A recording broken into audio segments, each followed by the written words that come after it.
Portanto, muito boa tarde a todos, muito bem-vindos ao webinar Horizonte Europa, como encontrar parceiros. O meu nome é Natália Dias, sou ponto de contacto nacional do Cluster 2 para a Cultura, Criatividade e Sociedade Inclusiva, sou para outras áreas, mas hoje é a que interessa. Está aqui também a minha colega Margarida Oliveira, também ponto de contacto nacional para o mesmo Cluster 2, que Margarida diz olá a toda a gente, por favor. Olá, boa tarde. Portanto, antes de mais nada, vamos ver hoje o que é que vamos falar, vamos ver qual é a nossa agenda. Nós vamos fazer uma sessão diferente. Vamos começar desde logo com o prato principal, que são os nossos convidados que vão dar os testemunhos na primeira pessoa, de histórias de sucesso, de pessoas que conseguiram encontrar parceiros com sucesso, tiveram os projetos financiados. Temos aqui, já apresentarei depois em detalhe, a Carina Dantas, o Fernando Serra, a Maria José Souza e o João Rodrigues. E depois temos então uma sessão de perguntas e respostas. Vamos também, depois vou eu falar sobre ferramentas e estratégias para encontrar parceiros para o Horizonte Europa, e depois temos novamente uma sessão de perguntas e respostas. Portanto, vou agora deixar de partilhar, stop share, para passar a apresentar o primeiro convidado. Portanto, a nossa primeira convidada é a Carina Dantas, que é a diretora executiva da Shine to Europe, Chair da ação Cost Net for Age Friendly, diretora da Fundação SHAPE e vice-presidente do Convênio Europeu para as Alterações Demográficas. É avaliadora e revisora para a Comissão Europeia, é membro do comitê do CEN-TC 428 e da equipa de peritos que desenvolveu o quadro de ética da União Europeia para a profissão TIC, bem como orientações de referência no domínio da ética, privacidade e segurança de dados contratada pelo programa AAO.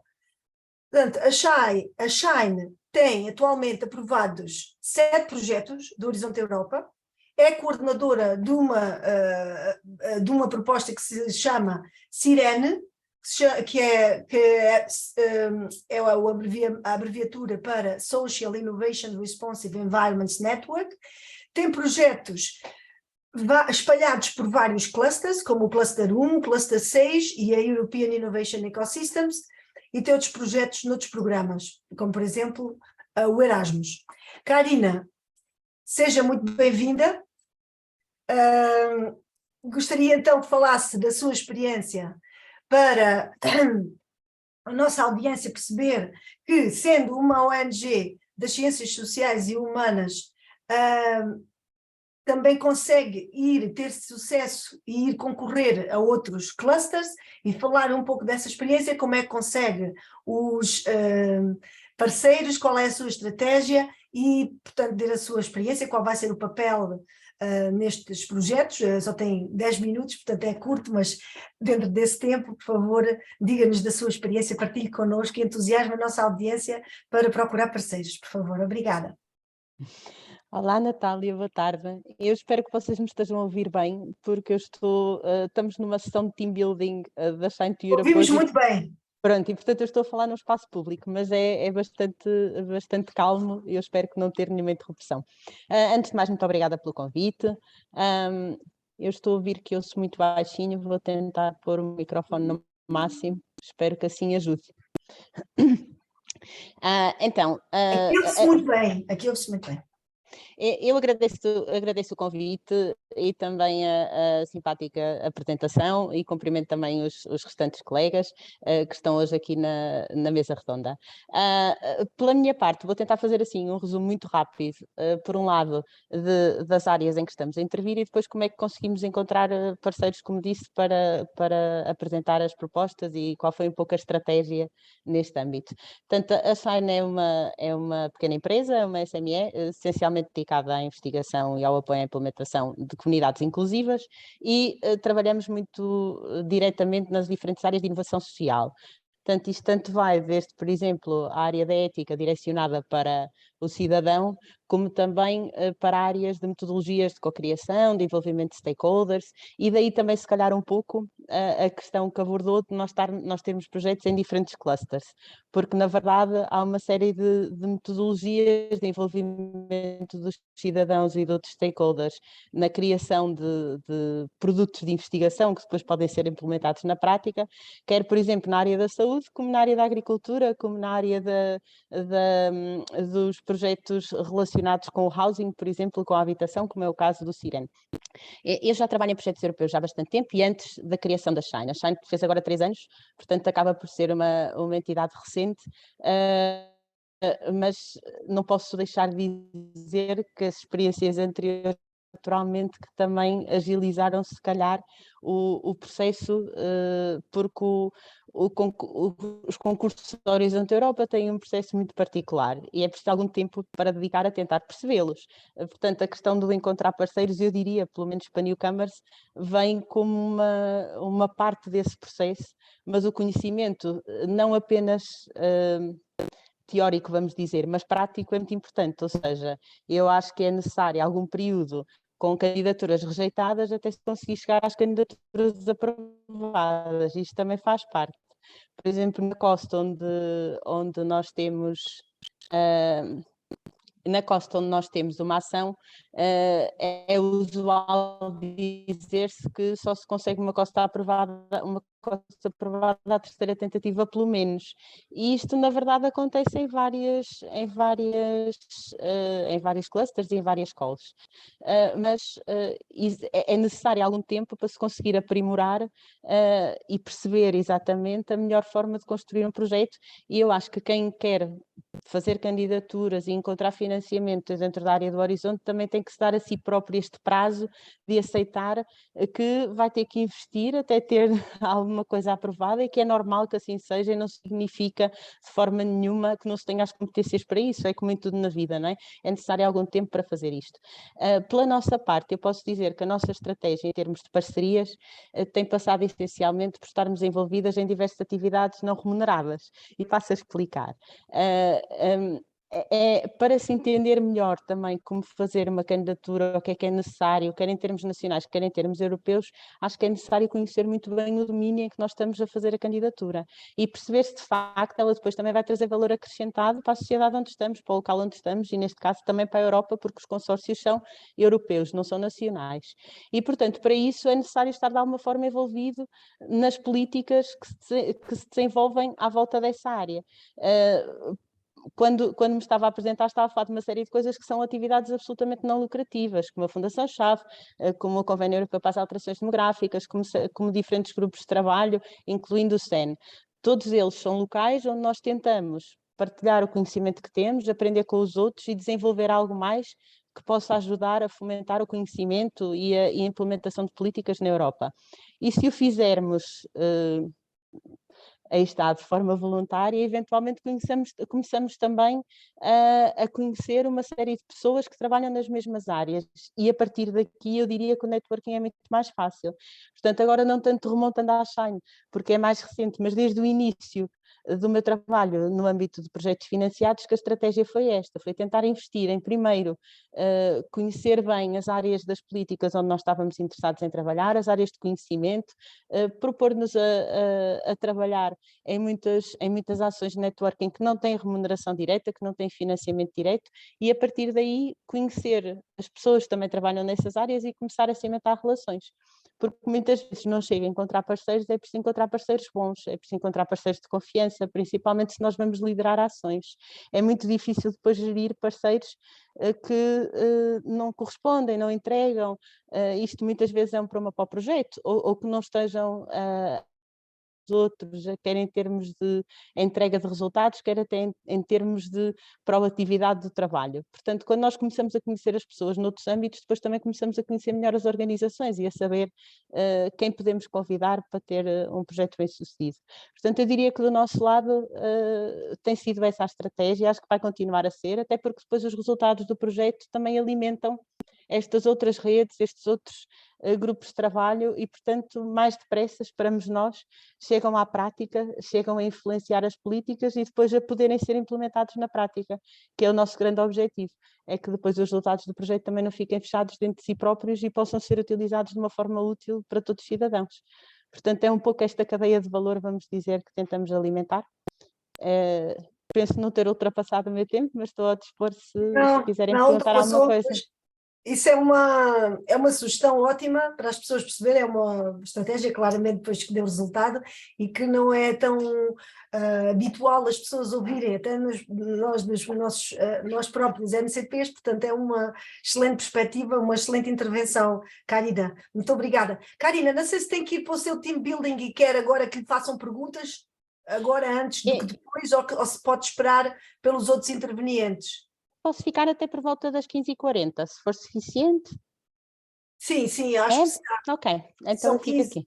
15h15, são 15 quer dizer, não, perdão, poderá não ser porque temos mais 3 para falar, 10 minutos, meia hora, portanto vai passar, se calhar se está apertada para isso. Se quiser abrir a perguntas, agradeço e depois eu posso ficar para então, ouvir enquanto favor, for possível e também aprender com os colegas. Sim, também, até que for possível, exato. Mas se tiverem perguntas agora específicas para a Karina, por favor, não sei se no chat, deixa cá ver o chat, já existem perguntas para ela. A gravação será disponibilizada, é a pergunta. E perguntas para a Karina. Não existem? Nenhuma específica? Está tudo esclarecido? Está aqui uma, Natália. Aliás, 2 já. Qual é que será a sua estratégia futura? Saltaste uma, mas sim, pode ser essa. Sim, está a outra anterior, sim. Karina, ouviu? Ok, ouvi. Há uma que é como criar o senso de confiança entre os integrantes da rede. E a seguinte é, qual será a sua estratégia futura? E há outra, mas depois logo já leio a outra. Bom, muito rapidamente em relação à questão da estratégia futura, para já não penso que vá ser muito alterada. Naturalmente que nós também temos recursos limitados e, portanto, neste momento, se calhar, estamos a investir menos em fazer novas propostas e agora estamos a desenvolver os projetos que temos. Portanto, se calhar a nossa estratégia no imediato será não ativar tanto novos consórcios, mas em relação às restantes... penso que a estratégia não mudará muito porque para já tem sido bem sucedida e nós pretendemos continuar a manter um pouco este ciclo de resposta. Em relação à pergunta, desculpe, estou aqui a tentar, como criar o senso de confiança entre os integrantes da rede? Sim, é assim, confesso que depende um pouco da situação em concreto, mas aquilo que nós, por exemplo, tentamos fazer através da COST é, simultaneamente, trabalharmos em produtos visíveis, ou seja, por exemplo, escrever algo conjuntamente, tentar fazer uma conferência conjunta, encontrar um produto tangível em que nos envolvemos todos. Quando estamos a fazer trabalho conjunto é muito fácil perceber quem é de confiança, quem responde a horas, quem entrega coisas com simpatia, quem faz um bom trabalho de colaboração com os outros, e isto acaba por criar relações naturais. Eu acho que as relações naturais são sempre mais fiáveis, digamos. Portanto, se calhar tem sido essa um pouco também a estratégia que nós temos usado. Eu, entretanto, vejo uma pergunta sobre que projetos desenvolvem que está envolvida na altura. Eu posso deixar aqui o link para o nosso site, se quiserem ver. De forma muito breve, estamos envolvidos em 2 projetos na área do cancro. A ideia é exatamente encontrar formas de inovação social para envolver mais os pacientes e todos os outros stakeholders dentro da cocriação de resultados. 2 projetos na área das Innovation Networks, um é o Sirene e outro da mesma call que a Natália brevemente apresentou no início. Um na área do Farm to Fork, que é, no nosso caso, como potenciar a inovação social junto de stakeholders na área da agricultura. Estou a pensar, desculpem, e para o desenvolvimento de ferramentas de inteligência artificial na área da doença cardiovascular. Portanto, o nosso papel volta a ser o envolvimento de stakeholders e a cocriação. De qualquer das maneiras, eu deixo aqui o link para o nosso site, caso tenham interesse em ver algo mais. Karina, alguém também pede aqui o seu contacto, se puder deixar aí, não sei se está lá no site, Claro que sim. Está aqui a Sim, mas eu deixo aqui, não há pessoa da problema. Direção-Geral do Território que está interessada em colaborações. Ok. A Karina ficou agora sem som, mas sem som, ficou sem rede, se calhar está aí com falhas de rede. Karina, Deve ter ficado parada. foi, ficou. Mas pronto, já está de volta. Portanto, para já não há mais perguntas. Portanto, vamos então avançar com o segundo convidado, que é o professor Fernando Serra, que é professor associado com agregação do Instituto Superior de Ciências Sociais e Políticas da Universidade de Lisboa, é doutorado em Educação, leciona nas áreas da Teoria e Epistemologia das Ciências Sociais, Política Social, Cidadania, Ética e Direitos Humanos, Sociologia e Políticas da Educação. Atualmente é vice-presidente deste instituto, que a sigla é ISCSP, para a Organização da Avaliação da Oferta Formativa. Coordena ainda neste instituto as unidades de missão, ISCSP Inclusão e ISCSP Cidadania, é investigadora no Centro de Administração e Políticas Públicas, onde investiga temas de política social. É responsável em Portugal, portanto é participante, num projeto do Cluster 2 de 2022, portanto fresquinho, que se chama, cujo acrónimo é RESPONSIVE, que é a abreviatura para Increasing Responsiveness to Citizen Voice in Social Services Across Europe, onde participa também o município da Amadora.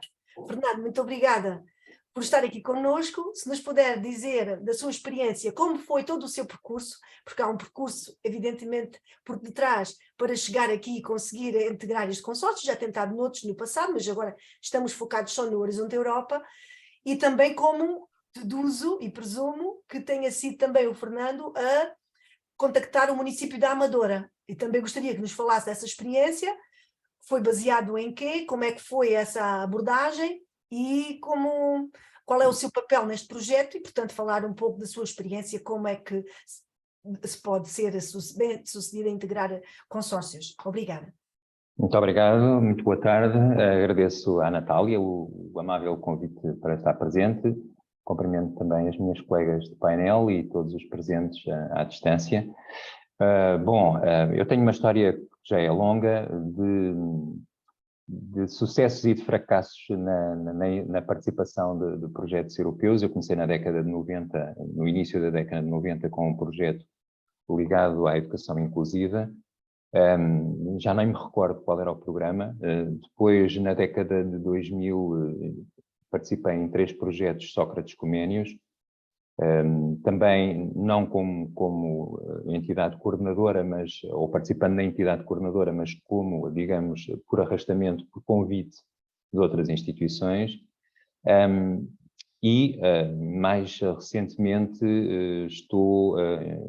estive implicado, e estou implicado em dois projetos, 2 programas de Erasmus Mundus, relacionados com a formação de segundo ciclo, portanto, de mestrado conjunto com várias universidades.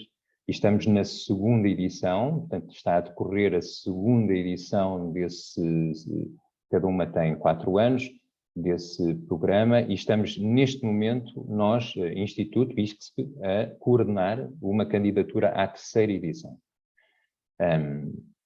E para além disso, tenho também participado em candidaturas para o programa Horizon H2020, portanto 2 em H2020, 2 no programa Horizon, e agora com o Responsive finalmente bem sucedido. Portanto, isto para dizer que tivemos 4 candidaturas 4 projetos não financiados, o que mostra bem que uma das qualidades que é necessário ter é alguma capacidade de perseverança coletiva, eu diria, alguma capacidade para aceitar a rejeição, portanto, neste processo de insistirmos num financiamento, eventualmente acabamos bem-sucedidos. É o caso dos 2 mestrados das 2 edições de mestrado do Erasmus Mundus e, no caso, aquele projeto que a Natália referiu. Portanto, a história é uma história já longa. Qual tem sido, digamos, o segredo ou a estratégia? Sei que há algum segredo, mas a estratégia é encontrarmos uma parceria, um núcleo duro, depois poderá ter outras instituições que gravitam à volta deste núcleo duro, mas haver um núcleo duro de instituições que sejam, que se conheçam bem, que se reconheçam no seu trabalho e que já exista um historial de trabalho conjunto. E, portanto, a criação de uma estrutura de consórcio estável é uma condição muito importante. Agora, a questão que se coloca é como chegar aí, como ultrapassar o limiar crítico que vai de um consórcio meramente em potência para um consórcio amadurecido na prática e que é eventualmente ganhador. Digamos, as exigências concursais são grandes a nível europeu, a competição é renhida, é muito dura, e, portanto, há aqui algumas condições que é necessário garantir. Desde logo, eu vou repetir aquilo que a minha colega antecedente referiu, que é a questão de haver conhecimento consolidado na área temática onde nós queremos investir. Portanto, o know-how, massa crítica, um conjunto de colegas que dedicam parte da sua vida profissional de investigação, de docência, de pensamento crítico, a uma área é muito, muito importante. Depois, uma outra condição é também haver uma boa e estável gestão financeira. Portanto, haver uma estrutura de gestão financeira que consiga suportar depois quer a candidatura, quer a sua implementação no caso de ser bem-sucedido. Quanto às atitudes, já referi o que é necessário, não é? Ter possibilidade, ter capacidade para aceitar o não, e ele acontece muitas vezes, e o insistir são condições fundamentais. O que é que eu poderia dizer em termos das estratégias, e já vou responder à questão concreta que a Natália me colocou sobre a Amadora.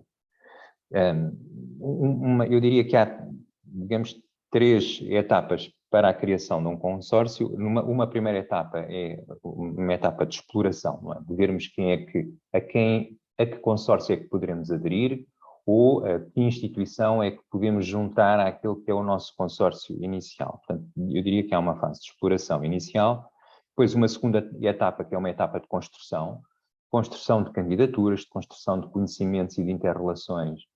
As pessoas precisam de se conhecer para além dos seus papéis profissionais. É importante que as pessoas, por exemplo, se encontrem em situações não formais, em situações de convívio.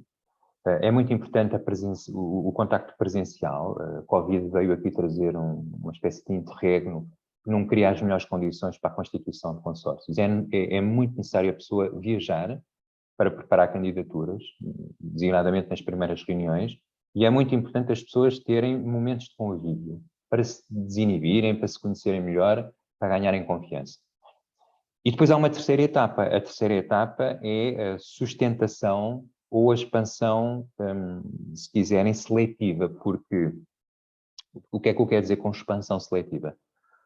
A sustentação ou sustentabilidade é garantir que o consórcio se mantenha coeso, se mantenha a funcionar, nem que seja com novas candidaturas. Mesmo que perca uma candidatura, voltar a insistir novamente na segunda, vai refinando competências, vai criando capacidade para melhorar candidaturas futuras. E vejam, entre 2016 e 2020 tivemos só no programa Horizon BH 2020 quatro candidaturas. Portanto, isto reforçou essa capacidade de construir coletivamente um projeto. E de expansão seletiva, porque nem todas as instituições, nem todas as entidades permanecem de uns concursos para outros. E, portanto, há sempre alguns que vão saindo, também em função dos temas que vão sendo selecionados. Portanto, eu diria que, para finalizar, há que ultrapassar estas diferentes etapas e há que fazer amadurecer as relações entre instituições e entidades. Isto leva-me à última questão, à questão colocada pela Natália, que é a minha última questão para finalizar. Qual é a minha relação com o município da Amadora? Com o município da Amadora nós temos tido já um trabalho de relação para além destes projetos europeus. Portanto, estes projetos europeus vieram, digamos, depois de nós desenvolvermos projetos territorializados, designadamente na área do envelhecimento e da sustentabilidade das políticas locais de envelhecimento. Portanto, quando há um trabalho com um parceiro que é sustentável, que é profícuo, esse parceiro pode rapidamente ser convidado, foi o caso, a integrar um consórcio maior. E, portanto, neste caso, o município da Amadora é uma entidade não académica, mas é uma entidade fundamental, é um município que vai permitir ao consórcio, há outros parceiros não académicos do consórcio, nós somos 12 neste momento, no Responsive, que vão exatamente enriquecer com a dinâmica prática, com a dinâmica do conhecimento local e do terreno, aquilo que são as propostas temáticas que nós vamos desenvolver. E, portanto, basicamente é isto, também fico disponível para perguntas que me queiram colocar e que não tenha referido. Sim, vamos guardar as perguntas. Eu só me preocupei há bocadinho porque a Karina estava no evento, mas se não se importar, vamos guardar então as perguntas e as respostas depois para o final da nossa mesa redonda. Muito bem, muito obrigado. Muito obrigada, Fernando. Então, passo já desde já a apresentar a nossa seguinte convidada, que é Maria José Sousa, que é pró-reitora, é doutorada em Gestão, com agregação em Gestão e Gestão Pública, e é pró-reitora para o desenvolvimento do ensino à distância e docente e investigadora do ISCTE. Coordenou e coordena vários projetos europeus de inovação, financiados por programas como o Erasmus, Horizonte Europa e ICMPD, e é também perita para as ações COST. É responsável portuguesa pelo projeto Synclusive, portanto é participante no projeto Synclusive, que é a abreviatura para System Approach to Close the Employment Gap and Create a More Inclusive Labor Market for Vulnerable Groups, onde participam também a empresa Termo Certo, a Câmara Municipal de Lagoa, a empresa Influent Yellow e o Parque do Alentejo de Ciência e Tecnologia e o Instituto do Emprego e Formação Profissional. Maria José, muito bem-vinda, muito obrigada por ter aceito o nosso convite e se ter disponibilizado participar nesta mesa redonda. Gostaria então de ouvir qual tem sido a sua estratégia para chegar a este ponto, agora de ter sido bem-sucedida neste projeto, tem sido noutros também, mas falamos agora neste do Horizonte Europa, e também sei que foi responsável por integrar estes 5 parceiros, se não estou em erro, estes 5 parceiros portugueses, uma mais-valia de Portugal. Isto acontece muito, um parceiro português depois levar vários parceiros portugueses para uma proposta internacional. E, portanto, gostaria que falasse como é que abordou e escolheu os diversos parceiros que escolheu, além também da sua inclusão no consórcio. Muito obrigada. Ora, muito boa tarde. Antes de mais, quero agradecer o convite e cumprimentar os meus colegas de painel, cumprimentar também a audiência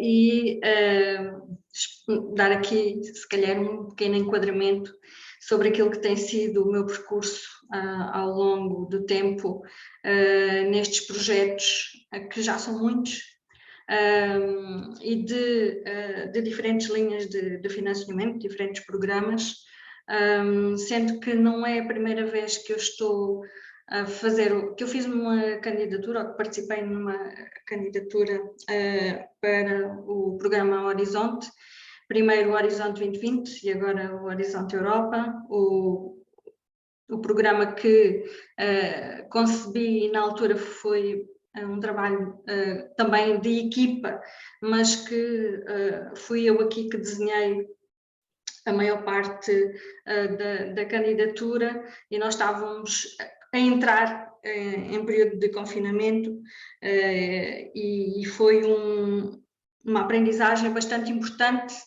sendo que era um projeto sobre Smart Hospitals e nós tínhamos 6 hospitais em toda a Europa a participar no projeto e não conseguimos financiamento. Entretanto, esta candidatura atual, o Sinclusive, como é que surgiu e como é que foi aqui o convite realizado e porque é que eu decidi também enquadrar tantos parceiros portugueses. Normalmente nós escolhemos 1 ou 2 parceiros para enquadrar e eu decidi que era necessário alargar aqui o número de parceiros, também tendo em conta o objetivo pretendido. Então, eu fui embaixadora do projeto EWIN, que era uma iniciativa patrocinada pela Comissão Europeia, onde conheci o professor Steven Donte, e o professor Steven Donte é da TNO, que é a coordenadora deste projeto, e foi ele que me convidou para, no fundo, representar os países do Sul, porque queriam ter aqui um âmbito geográfico no projeto que enquadrasse diferentes regiões da Europa. E eu aceitei com todo o gosto, naturalmente, e tendo em conta o âmbito do projeto, Portugal decidiu que ia focalizar-se nos jovens com dificuldades de inclusão no mercado de trabalho.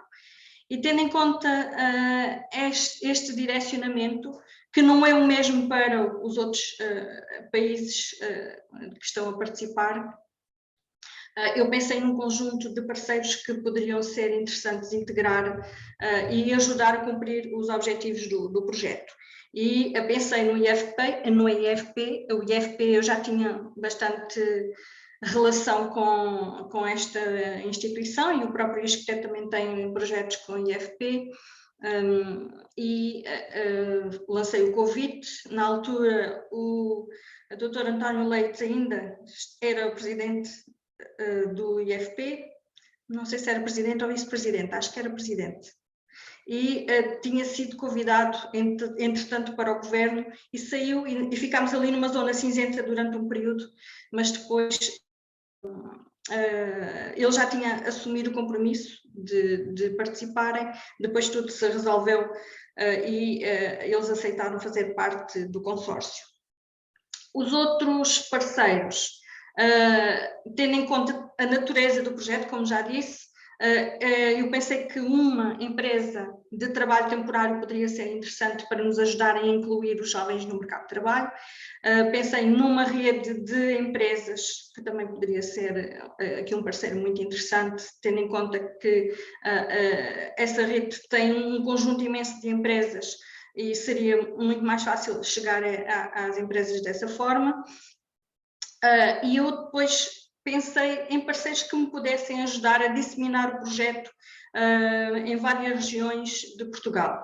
E por isso incluí o PACT, que é o Parque Tecnológico do Alentejo, que fica situado em Évora, onde nós iremos instalar um Living Lab, porque aqui o objetivo é criar vários Living Labs nos vários parceiros. Convidei também a Câmara Municipal de Lagoa, onde também irá ficar instalado um Living Lab, outro Living Lab irá ficar instalado no ISCTE e criámos um Living Lab também digital, para abarcar outras regiões que não aquelas onde irá existir fisicamente o Living Lab.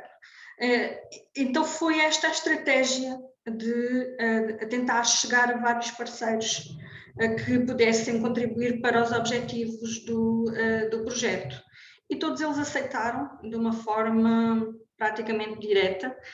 Eu já trabalhava com a PACT noutras candidaturas, já nos conhecíamos e foi muito fácil. Com a Câmara Municipal de Lagoa, eu tinha organizado uma conferência sobre Smart Cities e eles tinham vindo, no fundo, contar a experiência deles, o que é que eles estavam a implementar a nível de Smart Cities, e foi daí também o conhecimento que tive sobre eles. Em relação à rede do empresário, eu conheço a CEO da rede do empresário e achei que era também aqui uma mais-valia, e são eles que irão coordenar o Living Lab digital. Já agora, Maria José, queria lhe dizer que da outra vez quando falei consigo, falou-me, não precisa especificar, nós precisamos falar qual é a Câmara Municipal, mas só porque acredito que existem aqui representantes de câmaras municipais aqui na nossa audiência, e só para falar da sua experiência, também o que é importante, por exemplo, no caso das câmaras municipais e outras empresas, associações, também qual é que tem que ser também a agilidade necessária para responder a convites, porque no seu caso, se quiser falar do exemplo, sem especificar a Câmara, também endereçou o convite a outra Câmara, só que conte lá o que é que aconteceu, por favor. Muito bem, então, como eu queria abarcar várias regiões, eu também fiz o convite a outra Câmara. Eles aceitaram fazer a reunião connosco, mas o primeiro pedido que nos fizeram foi que precisavam de ver o orçamento. E nós estávamos a construir a candidatura e não tínhamos o orçamento para lhes enviar. Demos-lhe uma previsão do orçamento que cada um dos parceiros iria ter, mas sem o orçamento eles não iriam levar o projeto, a proposta ao vereador responsável por aquela área, e então acabámos por não conseguir trabalhar com eles, porque não era possível, dentro dos timings que nós tínhamos para submeter a candidatura, não era possível aquela parceria. Tivemos muita pena, naturalmente, mas tivemos que arranjar uma outra opção, e daí depois introduzimos a Câmara Municipal de Lagoa, porque como também já os conhecia da conferência em que tinham participado e mostraram abertura, e são muito ágeis, muito flexíveis em todo o processo, por isso. Pois, isto muito importante. Essa mensagem. Sim, diga. Muito importante os parceiros, conhecermos os parceiros desde o início, em que estamos a pensar, a ter a ideia em que somos envolvidos, porque eu estou agora a finalizar um projeto em que eu achava que conhecia os parceiros e tem sido muito complicado, porque os parceiros depois não participam na criação dos produtos, dos resultados, e é complicado. Por isso a confiança é fundamental, conhecer os parceiros e ter uma ideia da forma como eles trabalham e como correspondem, é meio caminho andado para o sucesso do projeto. Muito obrigada, Maria José. Esse é um ponto importante, porque como as pessoas que estão aqui no painel já têm essa experiência e esse conhecimento, mas passo à audiência, é que ao participar num projeto, o desempenho nesse projeto, dessa entidade, depois leva a que no futuro seja convidado ou não. Isto é, se as coisas não correm bem, se não são ágeis, se não fazem as tarefas todas pontualmente, como é pedido, fazer tudo, e não fizerem uma colaboração muito, digamos assim, eficaz no projeto, depois no futuro, o que é que acontece? No futuro não vão ser convidados. Quando o reverso acontece, normalmente, acho que acontece mais isso, quando há uma boa participação, um bom compromisso da entidade nesse projeto, e um grande empenhamento dos participantes nesse projeto, o que é que acontece depois? Pois são convidados, tendem a ser convidados a futuros consórcios. Portanto, nunca há que perder isto de vista. E com isso, agradeço muito a Maria José, e peço que fique connosco para depois para a sessão de perguntas e respostas. Já estão aqui até algumas perguntas no chat que pode ver se quiser, mas eu passo de seguida a apresentar o nosso seguinte convidado, que é o engenheiro John Rodrigues, que vem do Instituto de Engenharia de Sistemas e Computadoras, cuja sigla mais conhecida é INOVE. Portanto, é licenciado pelo técnico e é atualmente diretor do desenvolvimento de negócios no INOVE Inesc Inovação, sendo responsável, entre outros, por coordenar a participação do INOVE em projetos europeus de investigação e desenvolvimento desde o início do programa do FP7, portanto, do programa quadro já muito, muito antigo. Neste âmbito, participou pessoalmente em mais de 30 projetos, tanto do FP7 como do H2020, e acompanhou mais de 200 propostas europeias nos mais variados tópicos, com alguma predominância nos temas de segurança, onde o Inove tem há vários anos uma das taxas de sucesso mais altas da Europa, na ordem dos 40%. O Inove é o único participante português no projeto ANCHISE, Applying New Solutions for Cultural Heritage Protection by Innovative Scientific, Social and Economic Engagement. E participa, que é do Cluster 2 de 2022, mas, para além deste projeto, participa em muitos mais espalhados por os vários clusters. Portanto, isto cá está novamente a mensagem que é possível encontrar oportunidades em vários clusters. Portanto, o Inove tem um projeto do Cluster 1, tem este projeto do Cluster 2, tem 6 projetos do Cluster 3, onde já acabei de dizer que é o forte do Inove, tem um projeto no Cluster 4 e um projeto no Cluster 6. John, muito obrigada por ter-se disponibilizado a estar aqui connosco hoje para nos falar da sua experiência, que é vasta, como integrar com sucesso consórcios e das suas estratégias, ou de uma parte da sua estratégia específica, que queira contar-nos aqui hoje e partilhar com a audiência para encorajar e entusiasmar aqui a nossa audiência a ser proativo na procura de parceiros. Muito obrigada. Muito obrigado. Obrigado pelo convite, Natália. Bom, se calhar, e dado esse enquadramento, provavelmente quem está a ouvir, a primeira coisa que fica a pensar é que aqueles números são muito altos, ou seja, 200 candidaturas é um número assim avassalador. Bom, portanto, vale a pena explicar que o Inove, que é um instituto de investigação, é um pouco, quer dizer, se calhar diferente de outros por ter um gabinete interno que eu coordeno de apoio aos investigadores na preparação de candidaturas. E esse gabinete é feito, é composto por pessoas que estão a fazer esse trabalho de forma profissional. O que ainda torna um pouco mais singular o Inove é que, enquanto noutras instituições que têm gabinetes de apoio à preparação de candidaturas, esse trabalho é essencialmente, em muitos casos, é administrativo, e, portanto, a elaboração propriamente da escrita das candidaturas e do networking é feito só pelos investigadores. No caso do Inove, esse trabalho é concentrado no dito gabinete de desenvolvimento das candidaturas. Portanto, o que é que isso faz? Isso faz com que, de um ponto de vista de contactos com parceiros, visto de fora, o Inove tem pontos de contacto únicos, ao contrário daquilo que é comum noutros tipos de institutos. Portanto, isso eu começaria por, se calhar, isto é, digamos, o primeiro ponto do ponto de vista de estratégia. Para arranjar contactos para candidaturas, como já foi dito digamos, anteriormente, é preciso haver confiança, encontrar parceiros com quem se possa trabalhar e por aí fora. Portanto, agora temos que ver isto ao contrário. Se formos uma entidade estrangeira que queira contactar com o investigador ou a entidade, visto de fora, um instituto é um somatório de pessoas.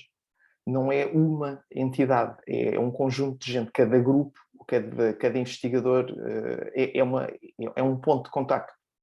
Portanto, uma entidade, por muito boa que seja, normalmente vista de fora, é vista como uma multiplicidade de contactos. E isso, por um lado, pode ser bom, mas em muitos casos não é, porque visto de fora ninguém sabe com quem contactar. Portanto, eu, se escolher uma entidade, uma universidade de um país... Isto não é uma questão só de Portugal, é uma questão de outros países também.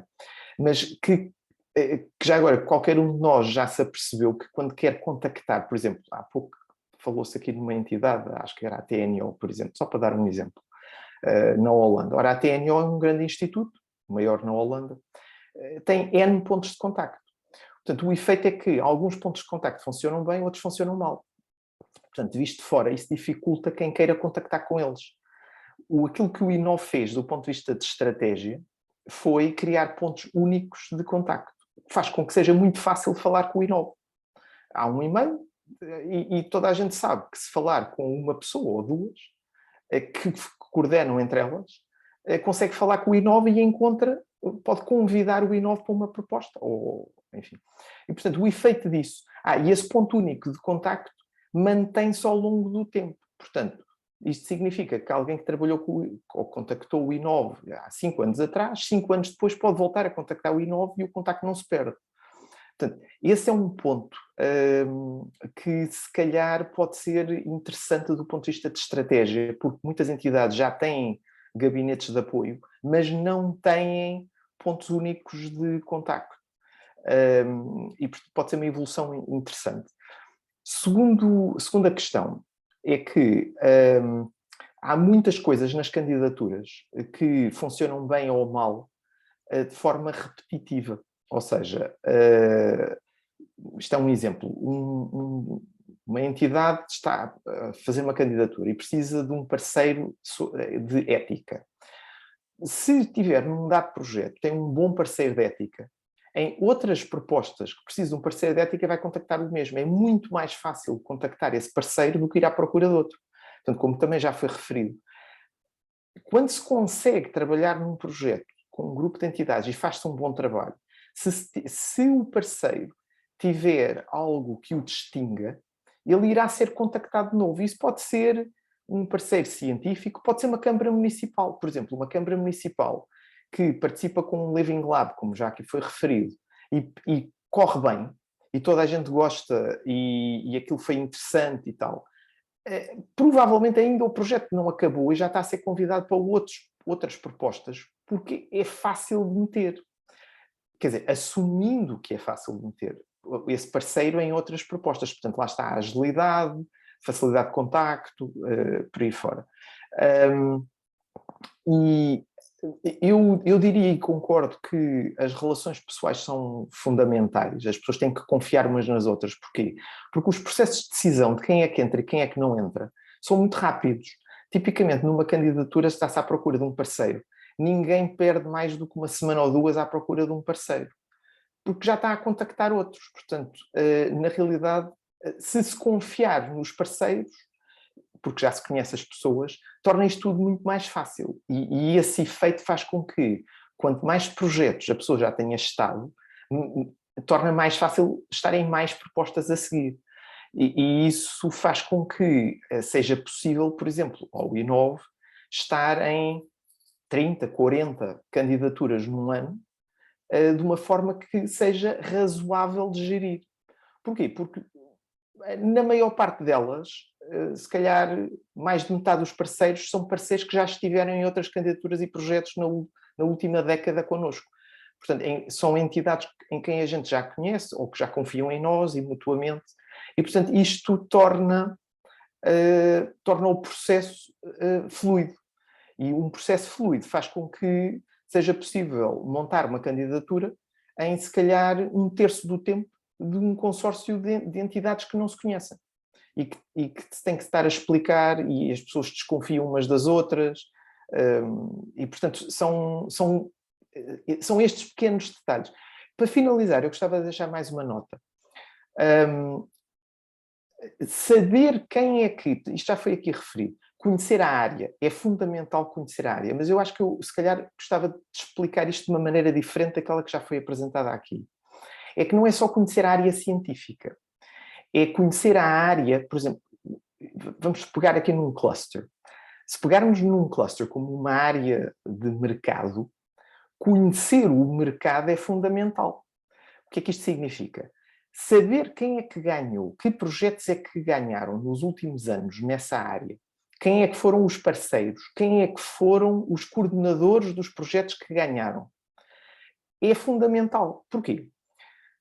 Porque uma entidade que ganha um projeto, imaginem, em transportes, uma vez, bom, correu bem nesse ano, mas uma entidade que ganha projetos em transportes todos os anos, nos últimos 5 anos, não foi sorte.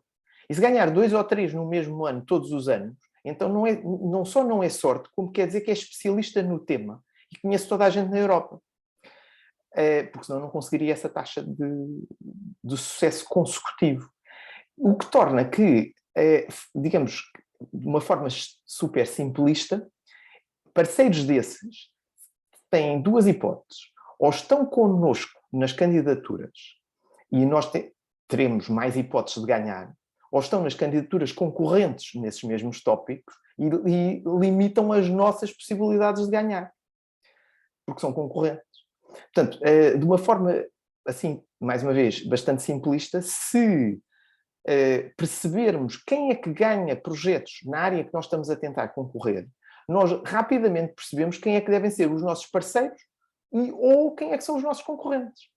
E, portanto, uma das coisas que eu diria mais interessantes nesta questão de encontrar parceiros para candidaturas é que fazer o trabalho de casa antes dos brokerage events, antes dos infodays, antes de contactar seja quem for, é fundamental. Portanto, se nós não sabemos quem é que tem ganho, nós não sabemos sequer com quem é que estamos a falar. Portanto, imaginem, e vai ser o meu último comentário, imaginem que vão para um brokerage event. Tem lá 50 pessoas.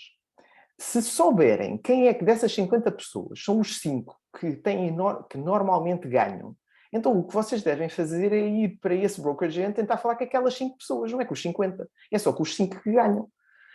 Claro que depois há um segundo momento, que é porque carga d'água é que esses 5 vão querer falar connosco.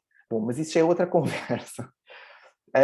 Mas a questão fundamental é, pelo menos tem que se conseguir identificar quem é que deveriam ser os nossos parceiros. E isso é um trabalho que muito pouca gente faz, porque normalmente ficamos por tentar falar com alguém. E a questão é, se nós tivermos uma checklist de quem é que são os melhores pela Europa fora, melhores leia-se quem é que ganha naqueles tópicos que a gente estamos a tentar concorrer, pelo menos ficamos a saber que se não conseguirmos juntar-nos com os primeiros, bem, pelo menos sabemos com quem é que nos estamos a juntar, com o ranking. Agora imaginem, se estamos-nos a juntar a fazer uma candidatura com pessoas que nunca ganharam nada, a nossa probabilidade é à cabeça mais baixa. Se eu me vou juntar com alguém que normalmente tem 50% de taxa de sucesso naquele tópico, bom, eu já sei que vou ter 50% de probabilidade de ganhar no tópico. E pronto, basicamente era isto a dica em como é que a gente tem no Inove 40% de taxa de sucesso em segurança. É que a gente trabalha com quem ganha nos tópicos em que concorremos. Muito obrigada pelas suas dicas, John, muito, muito relevantes. Então, agora abrimos aqui o espaço para perguntas e respostas. Eu acho que é possível, eu pelo menos tentei nas configurações que as pessoas falassem, acho que podem falar diretamente, mas também temos já aqui questões no chat. Margarida, queres tu ler as questões?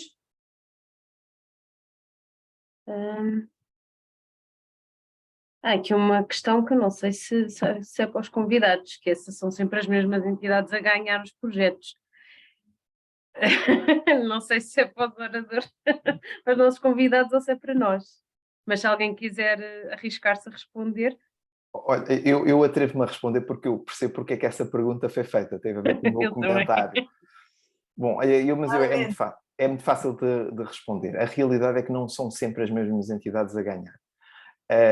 Mas a realidade também é que quando a análise é feita, e vocês têm feito, e muito bem, por exemplo, sei que fizeram para o Cluster 2 e para alguns outros, a realidade é que as entidades não são todas iguais. Há entidades que têm pessoas profissionais em determinados temas a fazer candidaturas e têm uma taxa de sucesso maior que a média. Portanto, não são sempre os mesmos, mas há uns sempre muito bons. Um bocadinho como agora o Campeonato do Mundo de Futebol. São sempre os mesmos a marcar os golos? Não, mas há uns que marcam mais que os outros. Não é? É um pouco isso. Obrigada, John.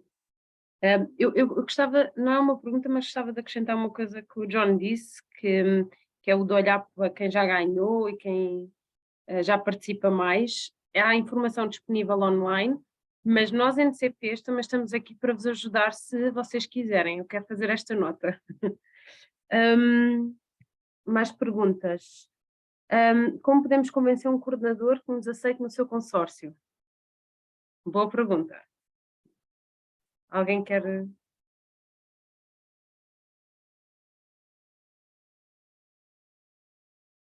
Não sei se poderei...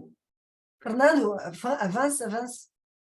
Bom, eu acho que a forma mais razoável para este desafio é a pessoa mostrar que a própria pessoa ou a equipa que está ao seu redor tem produção científica, tem massa crítica, tem consistência para poder integrar um consórcio. Portanto, tem que ter recursos, designadamente currículo, para, se não houver conhecimento prévio, naturalmente, para demonstrar esse potencial. E, portanto, eu diria que é como nas nossas interações sociais, não é? Quando nós precisamos dar uma imagem de nós próprios que seja coerente com aquilo que fazemos e, portanto, não podemos dar uma imagem falsa de nós próprios, porque isso rapidamente se descobre, e ao mesmo tempo temos que ser o mais exaustivos possível naquilo que são as nossas realizações. Portanto, eu diria que quer as entidades, quer as pessoas que dentro das entidades e das instituições se candidatam têm que dizer quem são e o que fazem e o que têm feito. E eu quero acrescentar ainda que tem que ir de encontro a uma coisa muito específica, porque se for uma coisa muito geral, né, devem indicar já um tópico é um concurso já específico, e dizer qual é que pode ser o vosso contributo.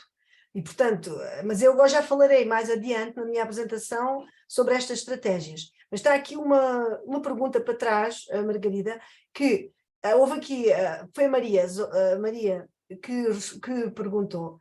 Neste caso, estamos a falar de especialistas em apresentar candidaturas como uma empresa.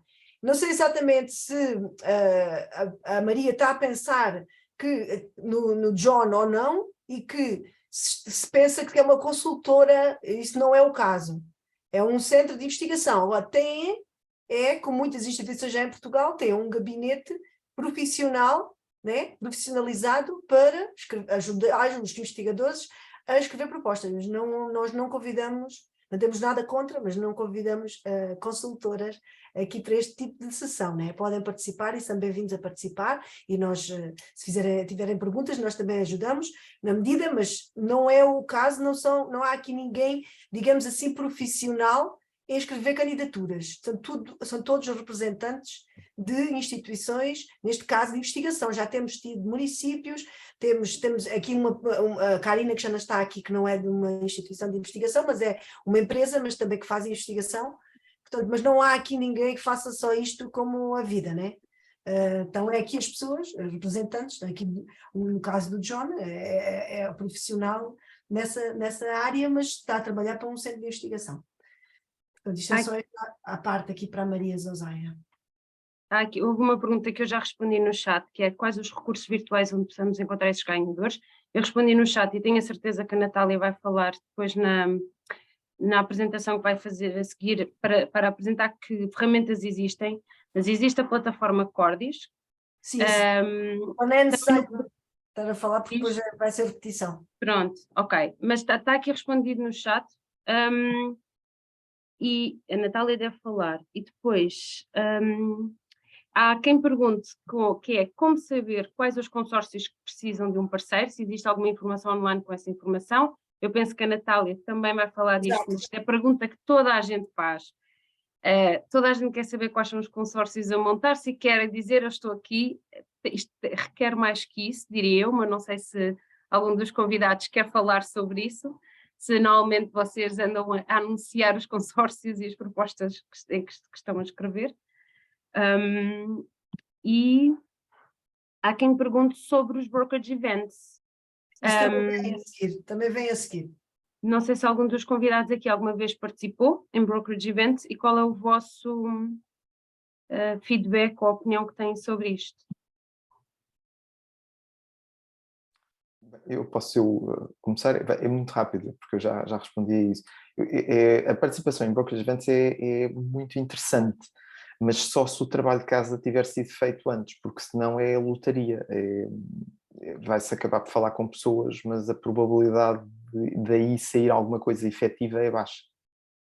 Pelo menos é a minha experiência. Se souber com quem é que se vai falar, é particularmente alto.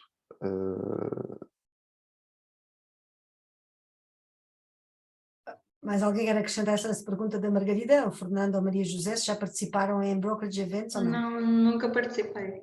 Eu, neste momento, estou a coordenar 5 projetos, ou se inclusive vai começar em março, serão 6, mas é tudo com parceiros que eu tenho convidado especificamente por alguma razão, porque Eu colaboramos. já colaborava, pois, exato. Eu também posso acrescentar, se não se importa. Bom, eu acho que a questão das redes pessoais prévias são fundamentais. Muitas vezes uma rede significa 2 ou 3 pessoas.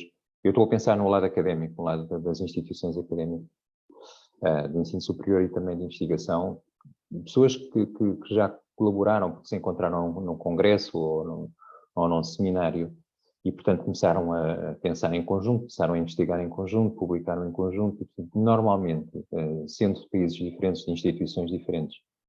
Esse é digamos, o estado emergente de muitas propostas que depois acabam por agregar outros interessados, mas muitos dos projetos partem daí, desse ovo, não é? Que depois vai ganhando consistência.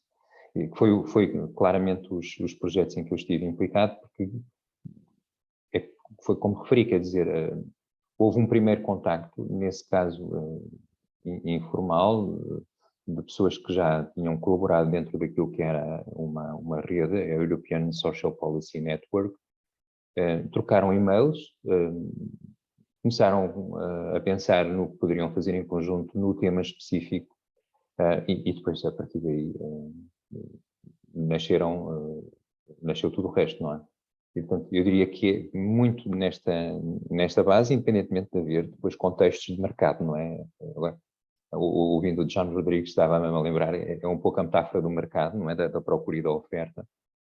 Naturalmente haverá contextos onde essa procura e oferta é potenciada, ou são potenciadas, ou é potenciada, melhor dizendo, mas acho que não substitui aquilo que já são, digamos, relações ou interações prévias. Muito obrigada. Não vejo aqui mais questões. Espera aí, Natália, há uma que estava atrás, peço desculpa. É uma pergunta muito prática, não sei se algum de vocês pode ajudar, que é quando se está a preparar uma candidatura e os potenciais sócios ou parceiros pedem conteúdos ainda por desenvolver a confidenciais e dizem, envia o projeto para mim. O que é que devemos fazer? Enviar o projeto? Mas se não for escolhido, pode ser a base para outra candidatura. Enviamos um contrato de confidencialidade. Como é que vocês resolvem esta questão quando estão a negociar projetos? Eu posso fazer um comentário. É por isso é que trabalhar com parceiros em quem se confia é muito melhor, porque não tem este problema. Isto não tem volta a dar, e por acaso eu li ali, não há compromisso de confidencialidade que resolve esta questão.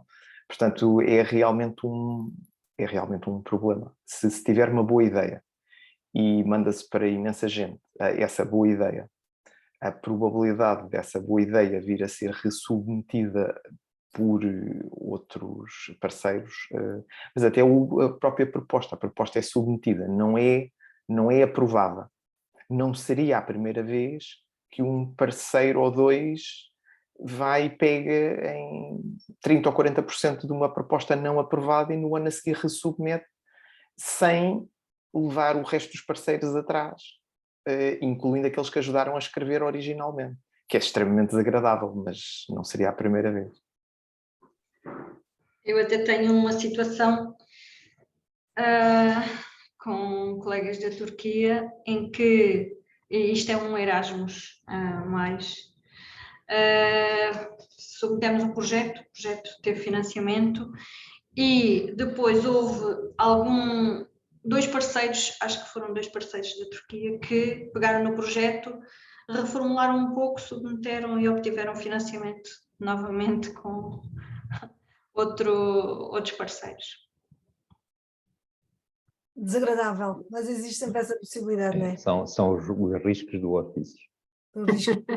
Já agora, para quem nos está a ouvir, e isto por acaso é um comentário interessante, eu até não sei se tem conhecimento ao nível cá da ANI, a Comissão neste momento está a utilizar ferramentas para detectar copy-paste entre propostas e entre projetos do mesmo ano e de anos consecutivos, que é um detalhe interessante, precisamente para detectar situações em que pessoas literalmente copiam propostas de um lado para o outro e fazem resubmissões sem... E eu tenho conhecimento, pelo menos, de 2 casos em que isto aconteceu e que a Comissão contactou pedindo explicações. Que, pronto, pode ser que seja dissuasor. Portanto, o plágio, o termo exato é que a Comissão está a tentar evitar plágio. É o que, felizmente, é uma boa ideia. Eu gostava, se a audiência não tiver mais perguntas, eu gostava de vos fazer uma, dando um bocadinho naquilo que o John disse, que era o que é que haveria alguém de falar convosco. Qual é que seria o vosso conselho para quem está na audiência? Imagino que quer enviar um perfil, quer se apresentar a uma entidade. O que é que vocês dariam de dicas para, o que é que se fossem vocês a ver este convite, este mail, este perfil, o que é que vos chamaria a atenção? O que é que vocês dariam de dicas para quem se quer apresentar a outro?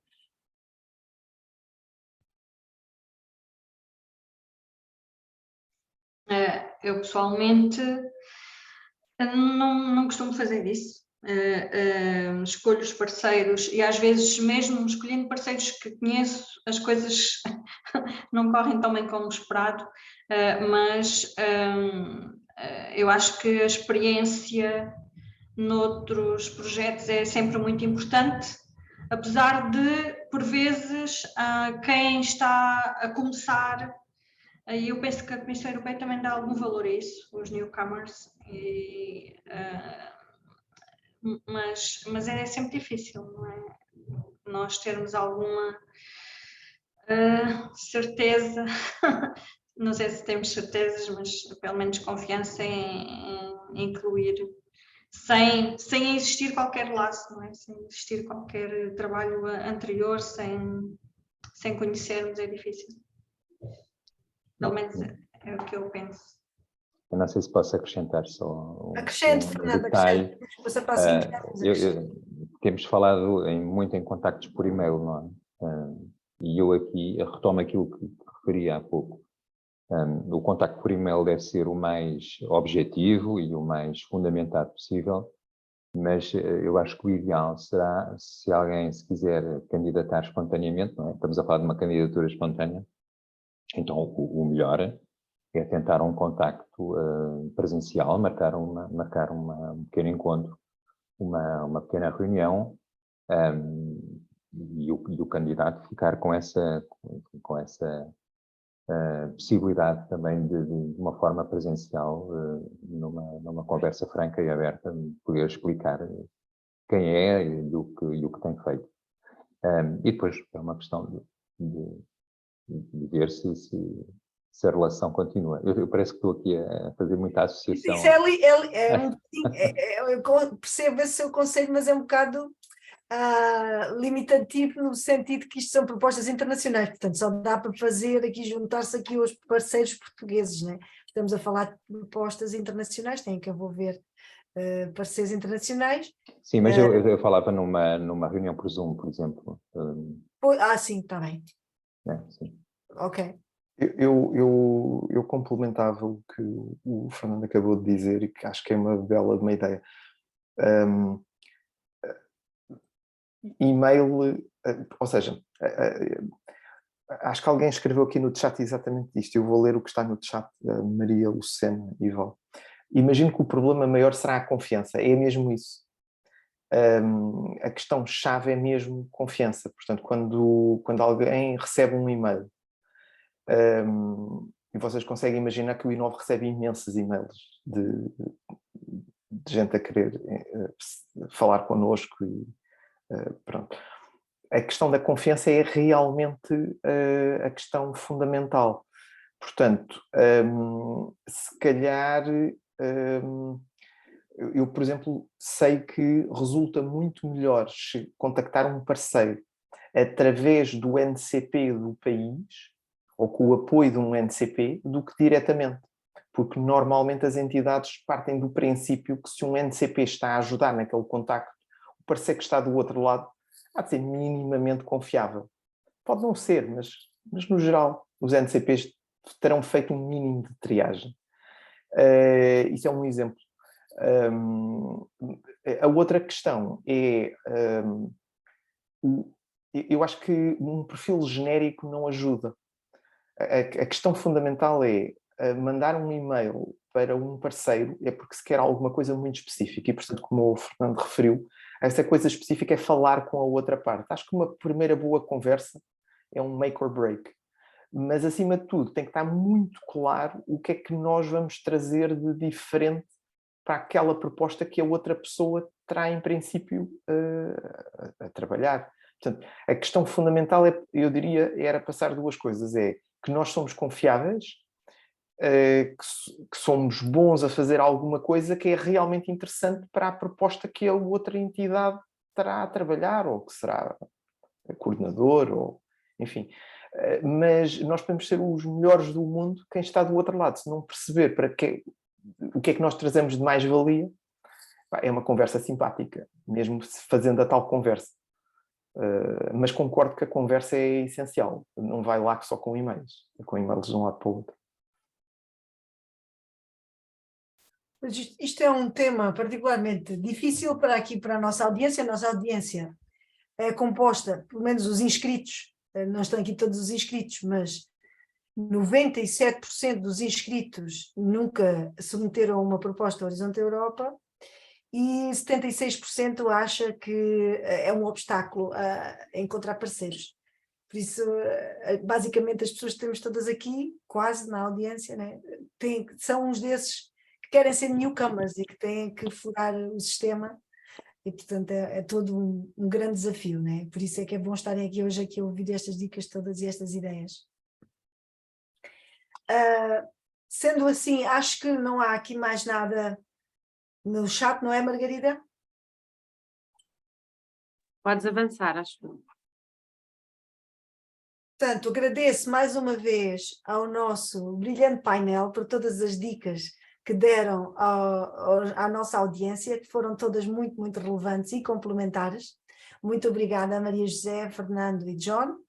E agora vamos passar à segunda parte da sessão, que vai ser uma apresentação, vou partilhar o ecrã, vai ser uma apresentação sobre ferramentas e estratégias para encontrar parceiros no Horizonte Europa. Portanto, isto não é para pessoas com muita experiência, mas sim para pessoas, como é o caso da nossa audiência, com pouca experiência e que têm que quebrar este gelo, esta barreira.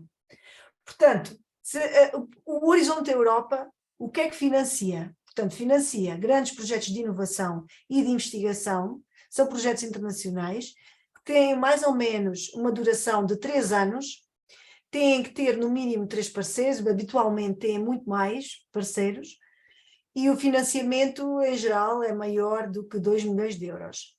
Portanto, os objetivos e as atividades e os resultados que são esperados têm que ser proporcionais a este orçamento, que são orçamentos geralmente grandes. E, portanto, o desafio que é proposto, de acordo com o desafio que é proposto pela Comissão Europeia, que vem na descrição do concurso, isto é, em linguagem da Comissão, tópico. Portanto, os projetos têm que ser, obviamente, ambiciosos e inovadores. Existem vários tipos de ação, isto é, vários tipos de projetos e de concursos.